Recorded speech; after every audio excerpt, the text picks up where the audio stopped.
లేటెస్ట్‌గా ప్రభుత్వ అధికారులైతే రంగంలోకి దిగారు. సైబరాబాద్ ప్రాంతంలో ప్రతి గల్లీలో ఈరోజైతే అధికారులైతే చాలా వేగంగా పెద్ద రెస్క్యూ ఆపరేషన్ చేశారు. పెద్ద సెర్చ్ ఆపరేషన్ నిర్వహించాలని చెప్పుకోవచ్చు. ఒక పక్క హైడ్రా, మరో పక్క సైబరాబాద్ మున్సిపల్ కార్పొరేషన్ అధికారులైతే ఏసీ రూమ్‌లో నుంచి ప్రభుత్వ వాహనాల్లో చాలా వేగంగా వెళుతూ కనిపించారు. ప్రతి చోట సార్ మీరు ఈ చాలా రోజుల తర్వాత మా ఏరియాలోకి వచ్చారు.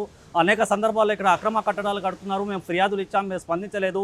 ఈరోజు పెద్ద హడావుడి చేస్తున్నారు. ఎందువల్ల ఏమైందని కూడా ఇక్కడ ఉన్న స్థానికులైతే అధికారులను అయితే పరిశీలించిన పరిస్థితి. కొద్దిసేపు క్రితమే ఆల్రెడీ మున్సిపల్ కమిషనర్ కూడా అధికారులతో సమావేశం ఏర్పాటు చేశారు. ఎవరైతే అవినీతికి పాల్పడుతూ అక్రమ నిర్మాణాలకు అనుమతిస్తారో, అక్రమ నిర్మాణాలు కట్టేటప్పుడు చూస్తూ ఊరుకుంటారో వాళ్ళపైన చట్టపరమైన చర్యలు తీసుకుంటామనేసి ఒక పక్క కమిషనర్ అయితే హెచ్చరించిన పరిస్థితి. మరోవైపు అక్రమ కట్టడాలపైన ఆల్రెడీ పెద్ద సర్చ్ ఆపరేషన్ నిర్వహిస్తున్నారు. ఏదైతే గచ్చిబౌలి ప్రాంతంలో సాజిద్ ఖాన్ ఏదైతే భవనం నిర్మించారో ఆల్మోస్ట్ అతను 10 భవనాల దాకా ఎలాంటి అనుమతులు తీసుకోలేదు.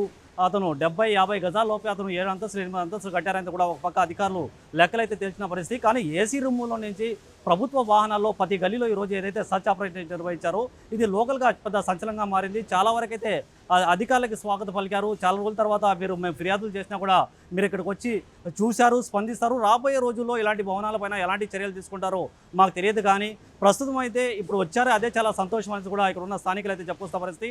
ఆల్మోస్ట్ ఈ రోజు మార్నింగ్ నుంచి ఏసీ రూముల నుంచి బయటకు వచ్చిన అధికారులు అయితే ఆల్మోస్ట్ 28 భవనాల వరకు గుర్తించారు. వాళ్ళకైతే నోటీసులు జారీ చేశారు. మరోవైపు ఒక భవనాన్ని అయితే సీజ్ చేసిన పరిస్థితి.